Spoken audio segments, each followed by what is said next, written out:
মৰমৰ শিক্ষাৰ্থীসকল, তোমালোকৰ লগত আলোচনা কৰি আছিলোঁ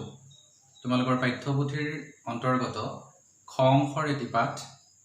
কানাইৰ চাতুৰি। আৰু এই কানাইৰ চাতুৰিটোৰ প্ৰায় আধা অংশ মই তোমালোকৰ লগত আলোচনা কৰিছিলোঁ, তোমালোকক বুজাই দিছিলোঁ। আজি আমি তাৰ পৰৱৰ্তী অংশটো আলোচনা কৰিম। আৰু কানাইৰ চাতুৰিৰ এই পৰৱৰ্তী অংশটো বুজাবলৈ যাওঁতে মই বৰ্ডত কেইটামান শব্দ লিখি থৈছোঁ। তাতে মই লিখিছোঁ কপিল মুনিৰ কথা লিখিছোঁ, দেৱাহুতিৰ কথা লিখিছোঁ, বামন হৈছে বিষ্ণুৰ পঞ্চম অৱতাৰ, সেই কথাটো মই লিখি দিছোঁ। আৰু তাত কুকুহা নামৰ এটা শব্দ পাবা, সেই শব্দটোৰ বিষয়েও মই ইয়াত লিখিছোঁ। আৰু তোমালোকে এই কানাই চাতুৰি নামৰ পাঠটোৰ পিছফালে যিখিনি প্ৰাচীন শব্দৰ আধুনিক ৰূপ অৰ্থাৎ অৰ্থবিলাক দিয়া আছে, টোকাবিলাক দিয়া আছে, সেইবিলাক খুব ভালকৈ পঢ়িবা। তেতিয়া এই পাঠটো বুজি পোৱা তোমালোকৰ বেছি সহায়ক হ'ব। এতিয়া আহা আমি পাঠটোৰ পৰৱৰ্তী অংশ আলোচনা কৰোঁ। ইয়াৰ আগতে আমি শেষ কৰিছিলোঁ কৃষ্ণই মোহিনী স্বৰূপে অমৃত পান কৰাই দেৱতাৰ কাৰ্য সাধন কৰিছিল। তাৰপিছত কৈছে কপিল স্বৰূপে কৰ্দময় ঘৰে হুয়াময় অৱতাৰ দেৱহুতি নামে মাতৃক তাৰিলো কৰিও তত্ত্ব বিচাৰ। কপিল স্বৰূপে কৰ্দময় ঘৰে, কৰ্দম মুনিৰ ঔৰসত দেৱাহুতিৰ গৰ্ভত কপিল মুনিৰ জন্ম হৈছিল। এতিয়া কৃষ্ণই সেই কপিল ৰূপে জন্ম লৈ কৰ্দম মুনিৰ ঘৰত কি কৰিছিল? দেৱাহুতি নামৰ মাতৃক, কপিল মুনিৰ মাতৃ হ'ব দেৱাহুতি, দেৱাহুতিক কি কৰিছিল? যে জীৱনৰ অসাৰতাৰ তত্ত্ব জ্ঞান দিছিল। ইয়াত চোৱা, কপিল মুনিৰ কথা মই লিখি দিছোঁ। কপিল মুনি হৈছে এজন প্ৰসিদ্ধ মুনি, কৰ্দম মুনি আৰু দেৱাহুতিৰ পুত্ৰ। কপিল হৈছে কৰ্দম মুনি আৰু দেৱাহুতিৰ পুত্ৰ। এতিয়া এই কপিল ৰূপে অৱতাৰ লৈয়ে কি কৰিছিল? দেৱাহুতিক জীৱনৰ অসাৰতাৰ তত্ত্ব জ্ঞান দিছিল। তাৰপিছত কৈছে বামন স্বৰূপে বালিক চলিবে বিশ্বৰূপ দৰখাইলো চৰণৰ নখে কটাহ ফুটাইলো গংগাক আনি নমাইলো। যে বামন ৰূপে, বামন হৈছে বিষ্ণুৰ দশাৱতাৰৰ পঞ্চমটি অৱতাৰ। আমি জানো যে বিষ্ণুৰ দশাৱতাৰৰ কথা আমি গম পাওঁ, আৰু এই বামন অৱতাৰটো হৈছে বিষ্ণুৰ পঞ্চম অৱতাৰ। এতিয়া বামন স্বৰূপে বালিক চলিবে, বালি হৈছে এজন মহা অহংকাৰী দৈত্যৰাজ। এই বালিক কি কৰিছিলে? বামন ৰূপে চালনা কৰি বিশ্বৰূপ দৰ্শন কৰাইছিল। চৰণৰ নখে কটাহ ফুটাইলো গংগাক আনি নমাইলো। কটা হৈছে এক আৱৰণ, পিছফালে অৰ্থটো আছে, তোমালোকে চাবা। যে চৰণৰ নখে কটাহ ফুটাইলো গংগাক আনি নমাইলো। যে কৃষ্ণই কৈছে যে মই কি কৰিছিলোঁ? মোৰ চৰণৰ নখেৰে মই গংগাক স্বৰ্গৰ পৰা মৰ্ত্যলৈ বোৱাই আনিছিলোঁ। সেহি পদজল শিৰত ধৰিল, সেহি পদজল মানে এই স্বৰ্গৰ পৰা যে মৰ্ত্যলৈ বোৱাই আনিছিল গংগা, সেই জলৰ কথা কৈছে। আৰু সেহি পদজল মানে কৃষ্ণই যিহেতু নমাই আনিছিলে পদজল মানে চৰণৰ পানী, সেই পানী কি কৰিছিলে? শিৰত ধৰিল মহেশ বাটত পাই। মহেশ হৈছে শিৱ, শিৱই কি কৰিছিলে? সেই পানী, সেই পদজল জটাত ধাৰণ কৰিছিলে। আবি তুমি মোক বিগুটিয়া মাতা দিয়া মাটি খোৱা দাই। আৰু সেইজন কৃষ্ণকে তুমি এতিয়া কি কৰিছা? ঠাট্টা কৰি মাতা, আৰু তুমি মোক কি দিছা? মাটি খোৱাৰ দুখ দিছা। আন যত মোৰ মহিমা আশ্ৰয় কহিবাক লাগে কি ক, মই হেন পুত্ৰক মাও বোলাইবাক তুহুৰ আচুক ধিক। যে আন মোৰ যত যিমান মহিমা আছে সেইবিলাকৰ বিষয়ে আৰু তোমাক মই কোৱাৰ কোনো প্ৰয়োজন নাই। যে মই বহুত মহিমাৰ গৰাকী, আৰু এনে এজন মহিমাৰ গৰাকীক তুমি কি কৰিছা? তিৰস্কাৰ কৰিছা, কষ্ট দিছা। গতিকে তোমাক মই মাতৃ বুলি সম্বোধন কৰিবলৈ আচলতে মোৰ লাজ লাগে, তোমাক মই ধিক্কাৰহে দিছোঁ। তাৰপিছত কৈছে কিছু কিছু কৰি দেখিয়া আছাহা তথাপি কৰা আক্ৰোশ এক ক্ষণিতেকে সুৰুতি উৰাইবো নাথাকো কমৰ দুখ। যে তুমি কিছু পৰিমাণে মোৰ মহিমাৰ কথা জানা, তুমি মোৰ মহিমা দেখিছাও, তাৰ পিছতো কি কৰিছা? তুমি মোক তিৰস্কাৰ কৰিছা, কষ্ট দিছা মোৰ গাত দুখ নাথাকিলেও তুমি মোক দুখী সাব্যস্ত কৰিছা বিনা কাৰণত তুমি মোক দুখী সজাইছা কাঠ বাজি বুলি জগতে হাসয় দেখিলে সুমৰু হৰি মই আহি তোৰ ঘৰে পুত্ৰ হৈলো সিটো দুখ দূৰ কৰি যে যশোদা আছিল নিসন্তান অৰ্থাৎ সন্তান নাছিল এই যে কাঠবাজি বুলি কৈছে যিসকল তিৰোতাৰ সন্তান নাথাকে তেওঁলোককে কাঠবাজি বুলি কোৱা হৈছে যে কাঠবাজি বুলি জগতে হাসয় যে যশোদা কাঠবাজি বুলি সমস্ত জগতে হাঁহিছিল দেখিলে সুমৰু হৰি মই আহি তোৰ ঘৰে পুত্ৰ হৈলো সিটো দুখ দূৰ কৰি তুমি কিন্তু মোকেই স্মৰণ কৰিছিলা তুমি হৰিক স্মৰণ কৰিছিলা তোমাৰ সেই দুখৰ পৰা পৰিত্ৰাণ পাবলৈ তুমি হৰিক স্মৰণ কৰিছিলা তুমি মোক বিচাৰিছিলা আৰু সেয়ে মই তোমাৰ ঘৰত আহি পুত্ৰৰূপে জন্ম লৈ লালিত পালিত হৈ মই তোমাৰ সেই দুখ দূৰ কৰিলো যে সমস্ত জগতে তোমাক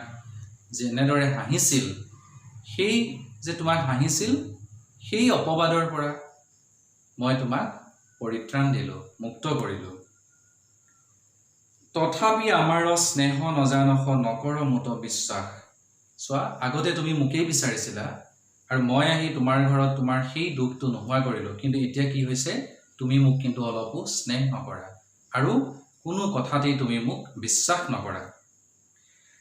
আগে আছিল তেনয় কৰিব দিনচাৰি বাট চাই এইখিনিতে মই কৈছো যে যশোদাই যেতিয়া নিসন্তান হৈ আছিল তেতিয়া হৰিক স্মৰণ কৰিছিল অৰ্থাৎ কৃষ্ণক বিচাৰিছিল আৰু কৃষ্ণই কৈছে মই আহি তোমাৰ সেই দুখ নোহোৱা কৰিলো তাৰ পিছত কিন্তু এতিয়া তুমি মোক অলপো মৰম নকৰা স্নেহ নকৰা আৰু তুমি মোক অলপো বিশ্বাস নকৰা মুহুৰ মুখত লাজ লাগে বৰ তুহুৰ গুণ কহন্তে দুই উঠ ফাটি তেজ বহি যায় বাখৰ বংশী বজান্তে যে মই তোমাৰ গুণৰ বিষয়ে ক'বলৈ মোৰ লাজ লাগে মোৰ দুই ওঠ ফাটি গৈছে কেনেকৈ ফাটি গৈছে যে মই বাঁহৰ বাঁহী বজাওঁতে বজাওঁতে মোৰ দুটা ওঠ ফাটি তেজ বৈ গৈছে ছয় ৰতি সোণাৰ বংশী গৰাই নেদ ৰাজ পটেশ্বৰী শুই গাতত পুততে পেটাৰী বান্ধন্তে ধনত লাগিবে জুই তুমি মোক 6 ৰতি সোণ খৰচ কৰি এটা সোণৰ বাঁহী গঢ়াই দিব পৰা নাই মই বাঁহৰ বাঁহী বজাই থাকিব লগা হৈছে তুমি কিন্তু ৰাজ পটেশ্বৰী তুমি ৰজাৰ ঘৈণী তাৰ পিছতো কিন্তু তুমি মোক এটা সোণৰ বাঁহী গঢ়াই দিব পৰা নাই গাততে পুততে পেটাৰী বান্ধন্তে ধনত লাগিবে জুই পেটাৰী হৈছে জপা বেতৰ জপা যে তোমাৰ ধনবোৰ গাতত পুতুতে পুতুতে আৰু সেই জপাত থওঁতে থওঁতে কি হ'ব জুই লাগিব তুমি যিহেতু ধন কোন হাসি ভাল পোৱা গতিকে তুমি সেইবোৰ গাততে ভৰাই থোৱা জপাত হাসি থৈ দিয়া আৰু এইবোৰ এনেকৈ থওঁতে থওঁতে এদিন তোমাৰ তাত জুই লাগিব তাৰ পিছত কৈছে গৰু জাক লাগি অন্ন দি পঠাখ হিউ হুবে এক মুঠি এক গ্ৰাস খাইলে আউৰ গ্ৰাসে নাতে যাও আধা পেটে উঠি মই যেতিয়া গৰু চৰাবলৈ যাওঁ তেতিয়া তুমি মোক যি খাবলৈ দিয়া সেয়া মাথো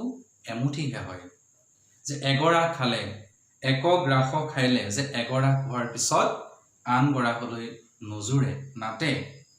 তাৰ কাৰণে মই কি কৰিব লগা হৈছে যে মই আধা পেটেৰে উঠি যাব লগা হৈছে গৰু আগুৰন্তে ধাতু যায় মোৰ কন্তক বনত পিন্ধি চৌপৰ দিনতো লবৰীয়া সৰু নতুৱা টনাক পিন্ধি যে কৈছে গৰু আগুৰন্তে ধাতু যায় মোৰ কন্তক বনত পিন্ধি যে কাঁইটীয়া বনত গৰু চৰাই থাকোতে থাকোতে মোৰ কি হৈছে কাঁইটেৰে পিন্ধি মোৰ শৰীৰটো থকা সৰকা কৰিছে আৰু গোটেই দিনটো গৰুৰ পিছে পিছে দৌৰি ফুৰোতে নতুৱা টনাক পিন্ধি যে নতুৱা পোছাক পিন্ধি গোটেই দিনটো মই তেনেকৈয়ে কষ্ট কৰি গৰু চৰাই ফুৰিব লগা হৈছে এইখিনিতে তোমালোকে মন কৰিবা দুটা শব্দ পাইছা নতুৱা আৰু টনা নতুৱা মানে হৈছে মতা বা তিৰোতাৰ বেশ লৈ নচা লৰা আৰু টনা শব্দৰ অৰ্থ হৈছে দুই মূৰ মুনাৰ দৰে হিয়া এৰিয়া গামোচা তাৰ পিছত চাওঁ কুটকুৰা চলি পৰে গৰু ধুলি কুকুহা পৰিয়া খাই গোটা গুটি কৰি জটা বান্ধিলে ক তৈল মাথে দেখা নাই যে মোৰ কেকুৰা চুলিবোৰত গৰুৱে উৰুৱা ধুলিবোৰ পৰি কি হৈছে কুকুহা কুকুহা হৈছে কাউৰীৰ সমান ডাঙৰ এবিধ ইটা ভৰণীয়া চৰে গতিকে কৈছে যে মোৰ কেঁকুৰা চুলিবোৰত গৰু চৰাবলৈ যাওঁতে কি হয় গৰুৱে ধূলি উৰায় সেই উৰুৱা ধূলিবোৰ চুলিত পৰি কি হৈছে চুলিবোৰৰ বৰণ ইটা ৰঙৰ হৈ পৰিছে গোটা গুটি কৰি জটা বান্ধিলে ক তৈল মাথে দেখা নাই আৰু চুলিবোৰ মোৰ জট বান্ধিছে গোটা গুটি হৈ পৰিছে কিয়নো মোৰ চুলিখিনিয়ে বহুত দিন তেল অকণমান লগাবলৈ পোৱা নাই মোৰ মূৰত বহুত দিন তেল লগোৱা হোৱা নাই কথাক কহন্তে ক্ৰন্দন আশয় যত অপমান পাওঁ যেবে তেও মই সি বাপুৰ পুত তোক তেবে কন্দুৱ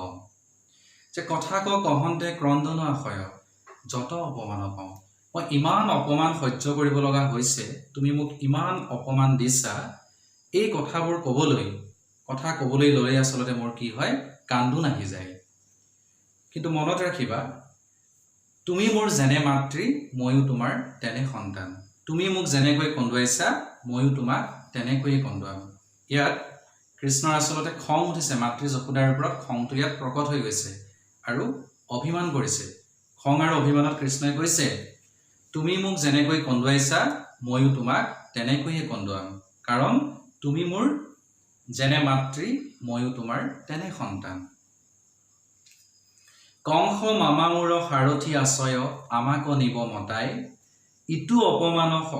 সকলে খুজিব মথুৰাপুৰী গজাই কৃষ্ণই কৈছে